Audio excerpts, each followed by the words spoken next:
शांति।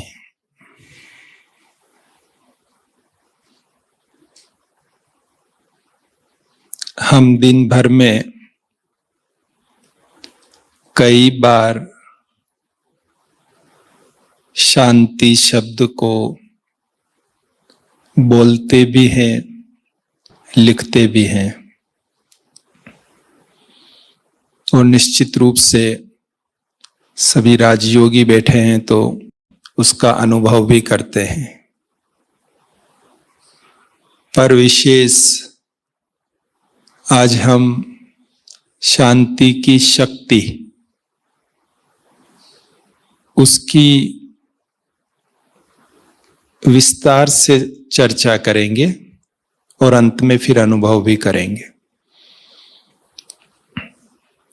जब शांति शब्द आता है तो शांति के अपोजिट अशांति शब्द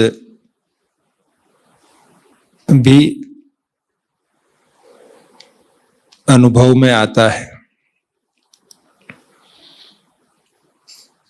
तो उस अशांति के सामने शांति।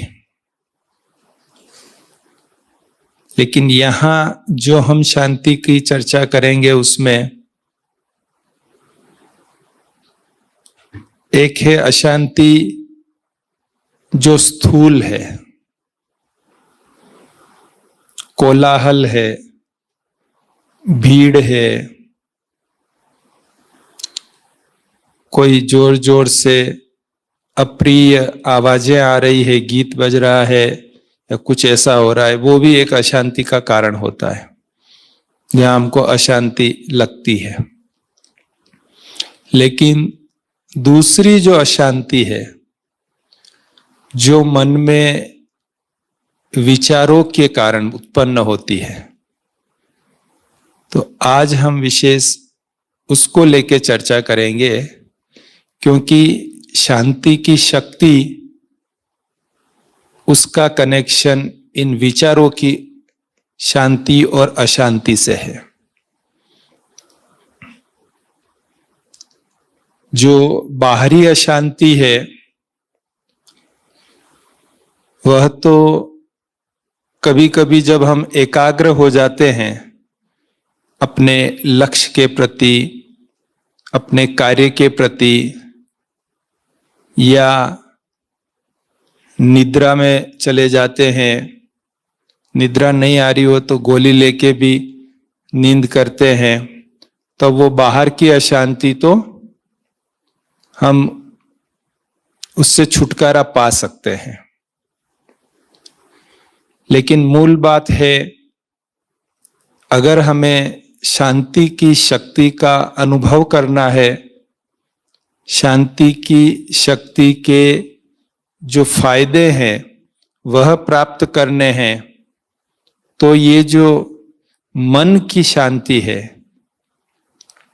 वह समझना भी होगा और उसे लाने के जो उपाय है वह भी हमें करने होंगे। तो मन अशांत क्यों होता है? हम सब इस राजयोग पाठ्यक्रम के पहले सत्र में ही ये समझ जाते हैं कि आत्मा में मन, बुद्धि और संस्कार, ये तीनों ही शक्तियां हैं। तो मन क्या कार्य करता है? विचार करना, मुख्य रूप से विचार करना, यानी उसमें विचार चलते हैं। विचार मुख्य रूप से कितने प्रकार के होते हैं? सकारात्मक, नकारात्मक और व्यर्थ, वेस्ट।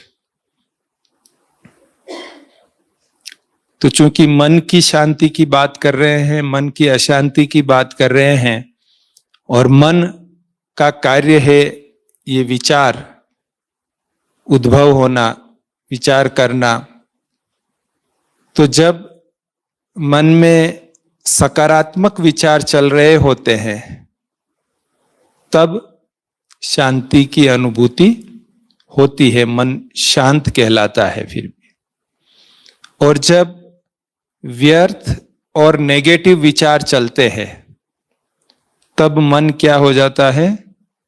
अशांत हो जाता है। हमारे पास कोई भी नहीं है, हम कमरे में अकेले बैठे हैं, फिर भी मन अशांत है। क्यों अशांत है? क्योंकि विचार व्यर्थ या नेगेटिव विचार चल रहे हैं, इसलिए मन अशांत है। व्यर्थ और नेगेटिव विचार क्यों चलते हैं?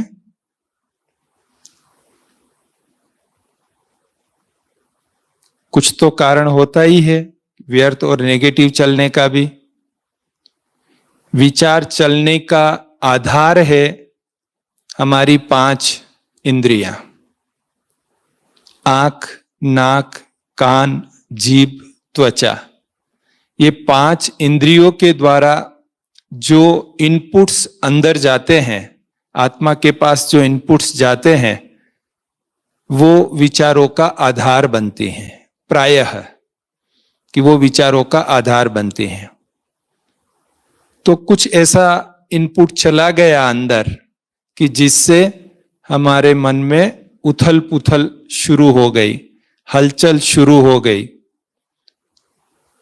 क्यों, क्या, कैसे, किस लिए, कौन, कब आदि क्वेश्चंस की क्यू लग गई, तो क्या हो जाएगा? मन अशांत हो जाएगा। या तो व्यर्थ चलेगा या नेगेटिव चलेगा। और आप सभी ने यह तो सुना ही है और जानते ही हैं कि जो व्यर्थ और नेगेटिव विचारों की जो स्पीड है वो पॉजिटिव विचारों की स्पीड से कई गुना ज्यादा होती है। कई गुना ज्यादा होती है। और इसीलिए जो पॉजिटिव विचार चलते हैं तब मन शांत होता है, क्योंकि विचारों की स्पीड बहुत ही कम है। और जब नेगेटिव और वेस्ट थॉट्स चलते हैं तब विचारों की स्पीड बहुत तेज होती है। आज हम सवेरे से इस गहन योग तपस्या अनुभूति भट्टी में बैठे हैं, तो क्या हो गया?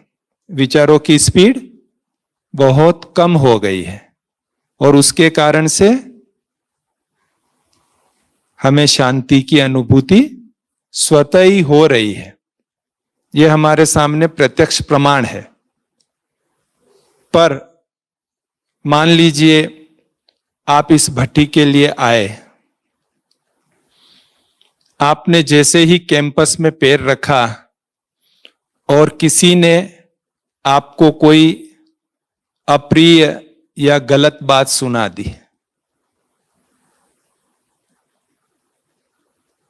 क्या होगा? आपके मन में बड़ा उमंग था, बड़े श्रेष्ठ लक्ष्य के साथ आपने भट्टी में आने के लिए निश्चय किया था, लेकिन कैंपस में आते ही किसी ने कुछ ऐसा सुना दिया, तो मन में क्या होगा? छोटा मोटा तूफान आ सकता है। और आएगा तो वही व्यर्थ और नेगेटिव, वही क्वेश्चंस की क्यू और वही अशांति। तो शांति की अनुभूति के लिए हमें पॉजिटिव प्रयत्न तो करने ही है, लेकिन इन वेस्ट और नेगेटिव से छुटकारा भी पाना है। अगर इन वेस्ट और नेगेटिव से हमने छुटकारा नहीं पाया, वो विधि हमने नहीं सीखी, तो काफी समय लग सकता है शांति में स्थित होने में। तब तक हमारा काफी अमूल्य समय उस अशांति में चला जाएगा। अब इन वेस्ट और नेगेटिव से हम छुटकारा कैसे पाएं? इस राजयोग कोर्स में परमात्मा पिता शिव बाबा ने हमें कई विधियां बताई हैं, जिनको याद रखने से ज्ञान के कई ऐसे अमूल्य रत्न हमें दिए हैं कि जिनको अप्लाई करने से हम इन वेस्ट और नेगेटिव से मुक्त हो सकते हैं। ये हमारे प्रतिदिन का अनुभव है। क्योंकि हम शरीर में हैं, हम सेवाओं में हैं, हम संगठन के बीच में, ऑफिस में भी हैं और कमरे में भी हैं, तब व्यर्थ और नेगेटिव चलना, ऐसे कारण उत्पन्न होना, वो स्वाभाविक है कि ऐसे कारण उत्पन्न हो सकते हैं और उसके कारण व्यर्थ और नेगेटिव चल सकता है। तब हम इससे छुटकारा कैसे प्राप्त करें? जैसे एक छोटा सा पॉइंट पर बहुत ही पावरफुल पॉइंट कैप्सूल के रूप में जो बाबा ने हमें दिया है, नथिंग न्यू। अब ये दो शब्द हैं, नथिंग न्यू। अगर इसमें भी हमें पूरा विश्वास हो जाए और इस कैप्सूल के पावर को हम याद रखें और अप्लाई करें टाइम पर, तो भी हम जो ये व्यर्थ और नेगेटिव का ट्रैफिक तेज गति से चल रहा है, उस पर हम ब्रेक लगा सकते हैं। लगता है फिर छूट जाता है, फिर ट्रैफिक चलता है, फिर लगता है, ऐसे होता रहता है। आप हम सब का अनुभव है ये। लेकिन ये एक बहुत पावरफुल पॉइंट है। दूसरा, जैसे आज सवेरे के क्लास में भी बता रहे थे, जो हुआ अच्छा हुआ, जो हो रहा है अच्छा हो रहा है, और जो होगा वो तो बहुत अच्छा होगा। इसमें भी अगर हमें विश्वास हो, तब भी इस व्यर्थ और नेगेटिव पर हम ब्रेक लगा सकते हैं। लेकिन होता क्या है, ये पॉइंट्स तो है, पर जब परिस्थिति हमारे सामने आती है, तब ऐसा लगता है कि ये पॉइंट इतना काम करेगा कि नहीं करेगा, क्योंकि वो बहुत फोर्स होता है व्यर्थ और नेगेटिव का। और उस फोर्स के सामने इन ज्ञान के बिंदुओं का सॉलिड अनुभव हमारे पास नहीं होता हो, अगर नहीं है तो फिर उस समय ये ऐसा लगेगा कि नहीं, ये तो बाद की बात है, अभी तो इससे निपटना पड़ेगा। तो हम क्या करते हैं, ब्रेक नहीं लगा पाते। जब दूसरों के सामने ऐसी कुछ बात आती है और दूसरे हमें सुनाते हैं कि मेरे को टेंशन हो गया है, इतना व्यर्थ चल रहा है, मुझे गुस्सा आ रहा है, इरिटेशन आ रहा है, ऐसा कोई आके हमको सुनाते हैं, उनकी समस्या आके सुनाते हैं, तब हम उन्हें शांत रखने के लिए इन्हीं बिंदुओं का उपयोग करते हैं। और हम समझा के, जब वो इतना कन्विंस नहीं होता है, तो हम समझते हैं इतनी सिंपल बात ये क्यों नहीं समझ रहा है, ये तो अप्लाई कर देना चाहिए, शांत हो जाना चाहिए दूसरों के लिए। लेकिन जब हमारे ही साथ कुछ घटित होता है, तब यही बिंदु हमें भी अप्लाई करने होते हैं, पर वहां कभी सफलता मिलती है, कभी सफलता थोड़ी देरी से मिलती है। एक छोटी कहानी आपने सुनी होगी। एक गांव में एक ब्राह्मण रहता था जो सबको ज्ञान सुनाता था। किसी के भी घर किसी की मृत्यु हो जाए तो वह जाता था और सबको शांत भी करता था, क्योंकि स्वाभाविक रूप से रोते थे सभी परिवार वाले, स्नेही स्वजन। तो उनको ज्ञान के बिंदुओं से, गीता के सार से उनको शांत कराता, ढाढ़स बंधाता, रोने के लिए मना करता, उनको खुश करने का प्रयत्न करता, वो सारा कुछ करता था और पूरे गांव में फेमस था। और सभी उसका उसी लिहाज से बहुत आदर भी करते थे और उसको प्रकांड विद्वान, प्रकांड ज्ञानी भी समझते थे कि इसने जीवन में ज्ञान को पूरा पचा लिया है, बहुत अच्छा ज्ञानी है। एक दिन लोगों को उसके घर के बाहर से जो गुजर रहे थे, उनको अंदर से ब्राह्मण के रोने की आवाज आई। तो आश्चर्य हुआ कि ब्राह्मण रो रहा है, ऐसे कैसे हो सकता है। तो झुंड इकट्ठा हो गया और अंदर गए तो ब्राह्मण बड़ा जोर जोर से रो रहा था। तो उसको पूछा कि भाई, आप तो सबको शांत रखने वाले हैं, आप क्यों रो रहे हैं, क्या हो गया, आप क्यों रो रहे हैं। तो कहा, मेरी बकरी मर गई है इसलिए मैं रो रहा हूं। तो एक बोला कि मेरी दादी मर गई थी तब आप आए थे और हमको कितना अच्छा ज्ञान देके हमको शांत किया था। दूसरा बोला कि मेरी बेटी मर गई थी, जवान बेटी थी, तब भी आपने आके हमको बहुत ढाढ़स बंधाया और ज्ञान दिया और हमको शांत किया। एक ने बोला कि मेरे पिताजी मर गए थे तब भी आप आए थे और कितना अच्छी तरह आपने हमको ज्ञान दिया। मतलब हर एक उसको कहने लगे कि आप तो हर जगह आकर ज्ञान से सबको शांत करते थे, फिर आज आप क्यों रो रहे हैं।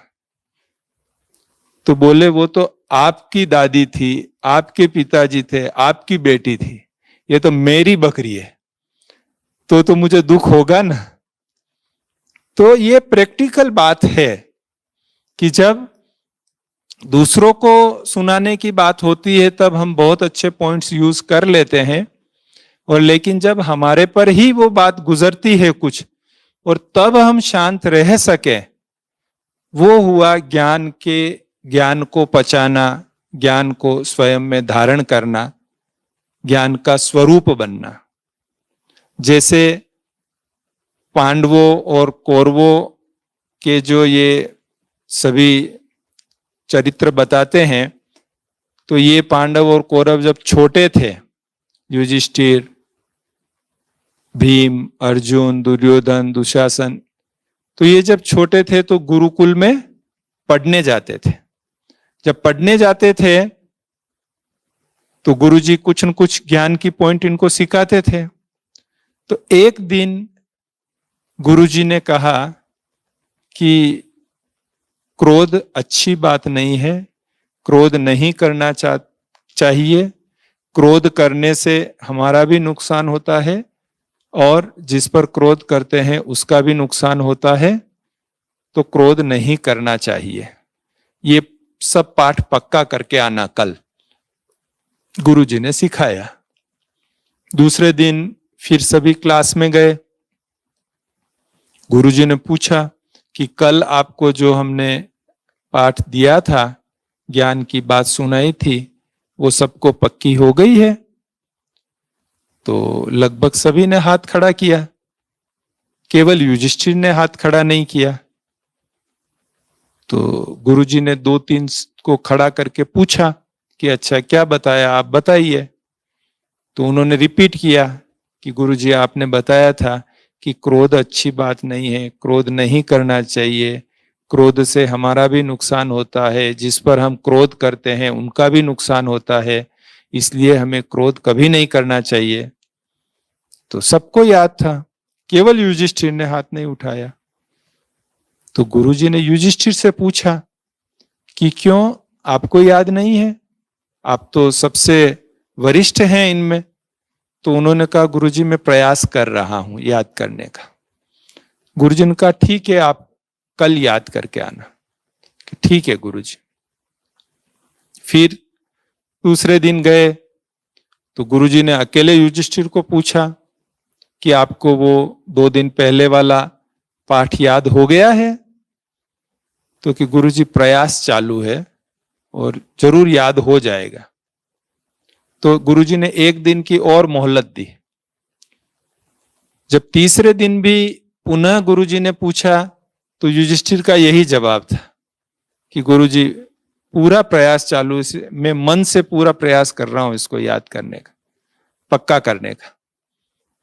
तो गुरुजी को थोड़ा गुस्सा आ गया, तो गुरुजी ने सजा दी उनको, जो भी उस समय की सजा रही हुई होगी वो सजा दी।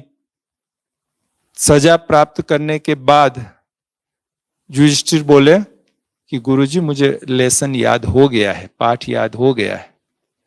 बोले ये 4 लाइन का पाठ 4 दिन लगे याद करने में, और वो भी सजा खाने के बाद याद हुआ, पक्का हुआ या?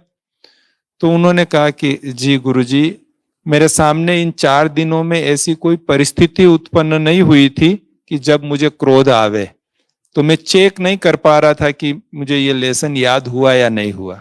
लेकिन आज जब सजा दी आपने, तब भी मुझे क्रोध नहीं आया, तब मैं कह सकता हूं कि हाँ, ये लेसन मुझे पक्का याद हो गया। बात है ज्ञान की, कोई भी पॉइंट है, लेकिन हमारे जीवन में वो प्रैक्टिकल स्वरूप बनना चाहिए। तो ऐसे ही जो शांति की बातें बाबा ने अनगिनत मुरलियों में सुनाई है, हमें अनगिनत पॉइंट है, लेकिन वे सारे हमारे जीवन में प्रैक्टिकल स्वरूप में होने चाहिए, उनका अनुभव होना चाहिए हमें। ऐसे ही जैसे नथिंग न्यू का हमने सुना, जो हुआ अच्छा हुआ, जो हो रहा है अच्छा हो रहा है, जो होगा वो अच्छा होगा, ये भी पॉइंट हमने सुना। इससे भी कभी कभी जब ब्रेक नहीं लगता है, संकल्प चलते रहते हैं, तब ड्रामा का जो ढाल है वो हमें अपने सामने ले आना चाहिए। ड्रामा की जो 4 विशेषताएं हैं, वो 4 विशेषताएं बहुत ही पावरफुल हैं। उन 4 विशेषताओं को अगर हम हमारा विश्वास हो उनमें और हमने प्रयोग किया हुआ हो, तो फिर चाहे कितना भी व्यर्थ और नेगेटिव की परिस्थितियां होगी, हम ब्रेक लगा सकेंगे। वो क्या 4 विशेषताएं हैं ड्रामा की? कि ड्रामा फिक्स है, ड्रामा एक्यूरेट है, ड्रामा कल्याणकारी है, और चौथा ड्रामा न्यायी है। इन 4 विशेषताओं को अगर हम समझ लेवे और उसको अप्लाई कर देवे, तो मैं समझता हूं कि व्यर्थ और नेगेटिव हमारे पास आ नहीं सकता है, मन तुरंत शांत हो सकता है। ड्रामा फिक्स है। अब जो चीज फिक्स है उसको हम अगर आगे पीछे करने की कोशिश करेंगे तो एक व्यर्थ ही कहेंगे उसको कि वो व्यर्थ ही है। ये दीवार यहां पर फिक्स है, अब हम इसमें धक्का देवे तो कोई मतलब नहीं है। हम समझ लेना चाहिए कि ये फिक्स है, हमको अगर इससे बाहर जाना है तो दीवार से टकराने के बजाय दरवाजे से बाहर जाएं, उसी में हमारी कल्याण है।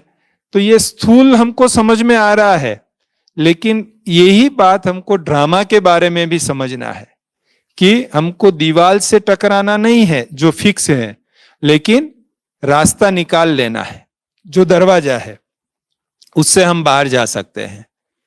तो इसी प्रकार से ड्रामा में भी जब कोई भी सीन हो जाती है तो वो फिक्स है, अब हम उसको टकराने की कोई जरूरत नहीं है। जैसे मक्खी, बाबा ने आज सवेरे भी बहन जी ने बताया था, बाबा ने 2-3 दिन पहले की मुरली में ही बताया कि जो मक्खी यहां से उड़ी वो फिर कल्प बाद उड़ेगी। अब वो उड़ी मतलब वो फिक्स है, अभी वो नहीं उड़ी तब तक हर्जा नहीं था, हम शायद उसको कुछ सफाई करके कर सकते थे, लेकिन एक बार उड़ गई है हमारे सामने से, मतलब वो ड्रामा में फिक्स है, तब वो होगी ऐसा। इसलिए अब उसके बारे में बहुत व्यर्थ सोचना करना, यहाँ कितनी मक्खियां हो जाती है, ये हो जाती है, ऐसा सब सोचने का कोई मीनिंग नहीं है। उसको हम फिक्स कर देंगे, वो फिक्स है सब। तो ड्रामा फिक्स है। दूसरा, ड्रामा एक्यूरेट है। अब फिक्स है लेकिन हमको कोई बात ऐसी हो गई जो हमारे फेवरेबल नहीं है, तो हमको प्रश्न उठते हैं, मेरे साथ ही ऐसा क्यों होता है, ये क्यों है, इसमें तो ये भूल है, इसमें तो ये है। उसमें हम गलतियां निकालते हैं, सुधारने की कोशिश करते हैं। जैसा बाबा कहते हैं कि बहुत बच्चे बाबा को भी सलाह देते हैं, ऐसे भी होशियार है कि ड्रामा में बाबा ऐसा करना चाहिए था, आपको ऐसा करना चाहिए था। तो ये एक्यूरेट है, विश्वास नहीं है, तब जाके ये ऐसी बातें होती है। अगर एक्यूरेट है, इसका विश्वास हो जाए, तो फिर ये बातें नहीं होगी। एक व्यक्ति एक बार एक गांव में रहता था, तो बड़ा अपने आप को होशियार समझता था, बहुत होशियार, कि सारे गांव में होशियार हूं तो मैं एक ही हूं, और सबको करेक्शन देने का, करेक्शन बिना वो रह ही नहीं सकता था। जो भी मिलेगा, जो भी देखेगा वहां करेक्शन देगा। भगवान को भी, भगवान ने ये ठीक नहीं किया, वो ठीक नहीं किया, ऐसे ऐसे सब करेक्शन देता था। एक बार वो एक गांव से दूसरे गांव यात्रा पर जा रहा था, तो जैसे ही गांव के बाहर निकला तो किसान की झोंपड़ी थी। तो किसान की झोंपड़ी में एक कद्दू की, जो पंपकिन होता है ना, उसकी बेल चढ़ी हुई थी, जो उसकी छत तक जा रही थी। वो कच्ची छत होती है ना, मिट्टी के रखे हुए होते हैं उस पे, तो वो छत तक जा रही थी, और उस छत के ऊपर एक बड़ा पंपकिन जो है वो लगा हुआ था, इतना बड़ा 15-20 किलो का पंपकिन रखा हुआ था। तो उसने कहा देखो, अब ये भगवान भी है ना, ये ठीक नहीं करते हैं। अब ये बेल जो है ये इतनी पतली है, इस अंगुली से भी पतली, ये अपने आप भी खड़ी नहीं रह सकती है, इसको खड़ी रहने के लिए भी कोई सहारा चाहिए, और उसके ऊपर ये 5-10 किलो 15 किलो का जो है कद्दू लगा दिया। अब कैसे रहेगा इस बेल पर? तो भगवान का भी जो है ना ठीक नहीं है, कोई कोई डिपार्टमेंट ऐसा ही है, ऐसे ही चलता है। ऐसा विचार करते करते वो आगे बढ़ता गया। अब आदत है, आदत के प्रमाण मजबूर हो जाते हैं। हमारे भी ऐसे ही होता है। संस्कारों में क्या होता है, देखिए, हरेक को सूचनाएं मिलती है। हम यहाँ 15-20 बैठे हैं, जब बाहर जाएंगे तो बारिश हो रही है तो हम सबको दिखाई देगी वो, लेकिन हमारे संस्कार कैसे है उसके आधार पर हम उसको पॉजिटिव या नेगेटिव के बारे में सोचेंगे। तो वो हमारे संस्कारों पर डिपेंड करता है कि हम उस चीज को किस एंगल से देख रहे हैं, हमारा परसेप्शन क्या बनता है, वो हमारे संस्कारों पर डिपेंड करता है। तो इसका संस्कार था करेक्शन देने का। तो ऐसे बोलते बोलते वो आगे बढ़ गया। जब आधे रास्ते पहुंचा, बहुत धूप हो गई थी, प्यास भी लगी थी, तो विचार आया कि मैं थोड़ा पानी पी के, भोजन करके थोड़ी देर विश्राम कर लूं, फिर आगे की यात्रा करूं। तो वहीं पास में कुआं था, उससे पानी निकाल के पिया, और बहुत घना वृक्ष था, उसके नीचे उसने विश्राम करने का सोचा, तो दरी लगा के वो सो गया। तो सोते सोते उसने ऊपर देखा, तो ऊपर बेल फल लगा हुआ था। एप्पल से थोड़ा सा बड़ा, एप्पल की साइज का होता है बेल फल, लेकिन वृक्ष बहुत ही बड़ा था, एकदम भारी वृक्ष था, जैसे पूरा हाथ से भी अगर पकड़ना चाहे अपन तो नहीं पकड़ सके, ऐसा भारी वृक्ष था। फिर उसको वही, ये देखो, फिर भगवान ने जो है अपना काम ऐसा ही कर दिया है। इतना बड़ा पेड़, कितना बड़ा पेड़ जिसको हम पकड़ भी नहीं सकते हैं, जो आंधी तूफान में भी नहीं हिल सकता है, इतने बड़े पेड़ पर देखो फल कैसा दिया, इतना सा फल दिया है ना। फिर गलती कर दी भगवान ने। तो ऐसे ऐसे करते करते वो थका था, तो नींद आ गई।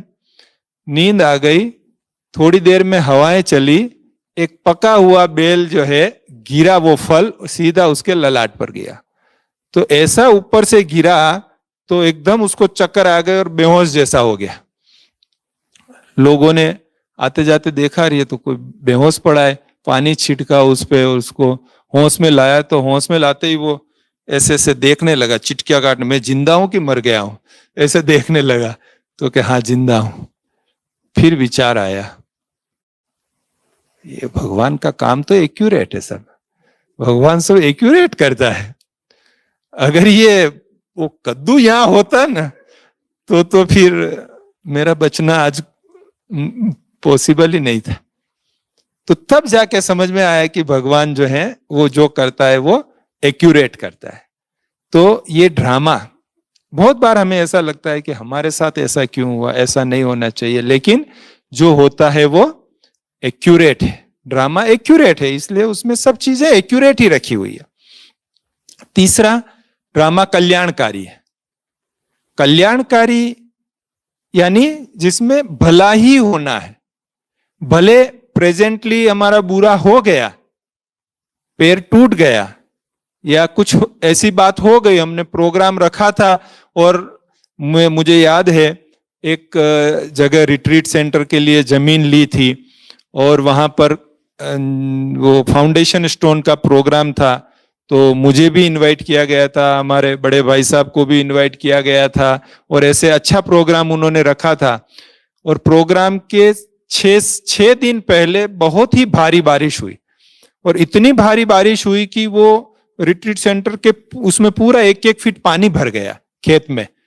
तो जो, क्योंकि वो पूरे रिट्रीट सेंटर में टेंट लगाने थे, तो जो डेकोरेटर था उसने मना कर दिया कि मुझे कम से कम 7 दिन पहले पूरा कंप्लीट क्लीन चाहिए, तब मैं टेंट लगा सकता हूं इतनी जगह में। तो उनका फोन आया कि ललित भाई देखो ना, हमने तो सारी तैयारी कर ली, और वो भी छपवा दिए, निमंत्रण पत्र भी छपवा दिए, गेस्ट को भी बुला लिया, आपको भी सब निमंत्रण दिया, टिकटें भी कर दी, और इतनी बारिश हो गई है, अब तो वो डेकोरेटर भी मना कर रहा है। मैंने कहा बहन जी, जो हुआ कल्याणकारी है, इसमें कोई कल्याण छिपा हुआ होगा। बोले हाँ बात तो सही है, लेकिन अब प्रैक्टिकल तो ऐसा हो गया है कि प्रोग्राम अभी पोस्टपोन करना पड़ रहा है। उन्होंने कहा पोस्टपोन कर दीजिए, जब भी होगा तब देखा जाएगा। तो उस समय बड़ा उनको जैसे एक मन में फीलिंग हो रही थी कि इतना अच्छा प्रोग्राम हमने बनाया हुआ हमारा कैंसिल हो गया। जब उसके 20-25 दिन बाद वो मधुबन आए, उस समय दादी जानकी जी शांतिवन में ही रहते थे, तो आके मिले और दादी जी से मिले। तो दादी जी से मिलते समय उनको विचार आया कि मैं दादी को इनवाइट करूं फाउंडेशन स्टोन के लिए। तो हंसाबेन को कहा कि दादी आ सकती है क्या फाउंडेशन स्टोन के लिए? ये तो हंसाबेन ने बोला कब है? तो कि दादी जब डेट देवे तब हम करेंगे। तो हंसाबेन ने कैलेंडर देख के 8-9 दिन के बाद की डेट बताई कि तब हो सकता है। तो उसने कहा कि हाँ हो जाएगा, क्योंकि दादी आने वाली थी, तो हाँ हो जाएगा, कर लेंगे। फिर वहां से मेरे ऑफिस में आए और कहा कि ललित भाई देखो दादी आ रही है, दादी ने हाँ कर दिया, लेकिन 8-9 दिन ही बचे हैं, अभी क्या करेंगे? मैंने कहा बस देखो दादी आ रही है, मतलब कोई विशेष इंडिकेशन है, आप तो तैयारी करो, सब हो जाएगा। और तुरंत उन्होंने वहां, उनके अच्छी टीम थी भाई बहनों की, तैयारी किया, बहुत अच्छा कार्यक्रम हुआ। और चीफ मिनिस्टर भी आए, और डेप्यूटी चीफ मिनिस्टर, 3-4 मंत्री, 5-7 जो सेक्रेटरीज होते हैं, आईएएस ऑफिसर, सब आए, और इतना भव्य प्रोग्राम हुआ। जब मुझे भी बुलाया, मैं भी गया। जब प्रोग्राम पूरा हुआ, फिर बहन जी के साथ बैठे थे, तो बहन जी के, ललित भाई आपने जो कहा था ना, वो बात सत्य निकली कि जो हुआ कल्याणकारी है। उस समय अगर बारिश नहीं होती तो प्रोग्राम हो जाता और दादी के आने की कोई संभावना नहीं बनती। तो एक बार दादी के पैर पड़ गए हैं, वो उस बारिश के कारण ही हुआ है। तो हमको बाद में पता चलता है कि उसमें क्या कल्याण छुपा हुआ है। और चौथा, ड्रामा न्यायी है। न्यायी मतलब हर एक के साथ न्यायपूर्ण व्यवहार करता है, किसी के साथ अन्याय नहीं करता है। हमको अगर दुख हो रहा है, हमको कोई भी कष्ट हुआ है, हमारे साथ गलत हुआ है, तो वो हमारे ही किसी कर्म का परिणाम है, हम किसी को दोष नहीं दे सकते, तो न्यायी है। तो ड्रामा की ये 4 विशेषताएं जब हमें याद रहती है, तो फिर कोई व्यर्थ और नेगेटिव नहीं चलता है, हम उससे मुक्त हो जाते हैं। तो ये तो मुक्त हो गए, लेकिन केवल मुक्त होने से ही हमें शांति की अनुभूति नहीं होती है, उसके लिए हमें सकारात्मक भी बनना होता है, सकारात्मक विचार भी चलाने होते हैं। तो वो कैसे करें? हम कैसे सकारात्मक विचार चलावे? जब हमको कोई इंसल्ट कर रहा हो, अप्रिय बात कर रहा हो, तो कैसे क्या करें? तो ये जो पॉइंट्स थे ये तो अप्लाई करना है, पर साथ में शुभ भावना, शुभ कामना, इसका हमें भरपूर प्रयोग करना है कि उनको आत्मिक दृष्टि में देखते हुए, आत्मा के रूप में देखते हुए, ऐसा नहीं कि ये फलाना भाई है, फलानी बहन है, ये है हमारा ये वो, ऐसा वो सब नहीं करते हुए, बाबा की संतान, प्रिय संतान, मीठा बच्चा, ऐसे आत्मिक दृष्टि से देखते हुए उनके लिए शुभ भावना, शुभ कामना कि उनका भी भला हो, उनका भी कल्याण हो, वो खुश रहे, वो आगे बढ़े, वो निर्विघ्न रहे, वो निरोग रहे, निरोगी रहे। इस प्रकार से उनके लिए भरपूर शुभ भावना, शुभ कामना हमारे दिल से निकले केवल शब्दों के रूप में ही नहीं, लेकिन दिल की गहराई से हमारे मन से उनके लिए शुभ भावना, शुभकामना निकले। और जब हम उन नेगेटिव और वेस्ट से ज्यादा मात्रा में शुभकामना का जो है फ्लो चालू रखेंगे और ज्ञान की इन पॉइंट्स को अप्लाई करेंगे, तो हमारा मन जो है वो शांत हो जाएगा, क्योंकि मन के विचार सकारात्मक हो जाएंगे और मन शांत हो जाएगा। और जब मन शांत होगा तब हम विचार सागर मंथन करेंगे, और जो योग की 5 स्टेज हैं उस यात्रा पर हम चढ़ सकेंगे। जब व्यर्थ और नेगेटिव में होंगे तब योग की वो 5 स्टेज हम नहीं चढ़ सकते हैं, लेकिन जब मन शांत हो जाएगा तब विचार सागर मंथन, उसके बाद रूह रिहान, उसके बाद फरिश्ता स्वरूप का अनुभव, फरिश्ता स्वरूप के बाद बीज रूप का अनुभव, और जब बीज रूप का अनुभव होगा उसके बाद हम मास्टर विश्व कल्याणकारी के रूप में पूरे विश्व को अपने बाबा के साथ अपने पावरफुल प्रकंपनों से सहयोग दे सकेंगे। तो ये योग की 5 अवस्थाओं में हम तब टिक सकेंगे जब हमारा मन शांत होके सकारात्मकता के ट्रैक पर चलने लगेगा। और उसी दौरान जब हम परम धाम में बाबा के साथ अपने आप को स्थित करके बाबा से किरणें ले रहे होते हैं, वो बीज रूप का अनुभव कर रहे होते हैं, तब हमें गहरी शांति का अनुभूति होता है। नॉर्मली जो आज भी बताया 2 प्रकार की शांति, एक है स्वीट साइलेंस, एक है डेड साइलेंस। तो स्वीट साइलेंस जो है वो हमको कारोबार में रहते हुए रखनी है, अनुभव भी करनी है। और डेड साइलेंस जब हम एकाग्र हैं, योग में बैठे हैं, तब विशेष हम डेड साइलेंस का अनुभव करते हैं। और जब डेड साइलेंस का अच्छा अनुभव होता है तब हमारे विकर्म विनाश होते हैं और हमारे अंदर की शक्तियां वो जागृत हो जाती हैं। फिर कोई भी कार्य करना हमारे लिए कठिन नहीं होता है। हमें संकल्प सिद्धि भी प्राप्त हो जाती है कि जो हम विचार करेंगे वो जरूर पूरा होगा, या जो पूरा होने वाला होगा वही विचार हमें उत्पन्न होगा। इस प्रकार से संकल्प सिद्धि भी प्राप्त हो जाती है।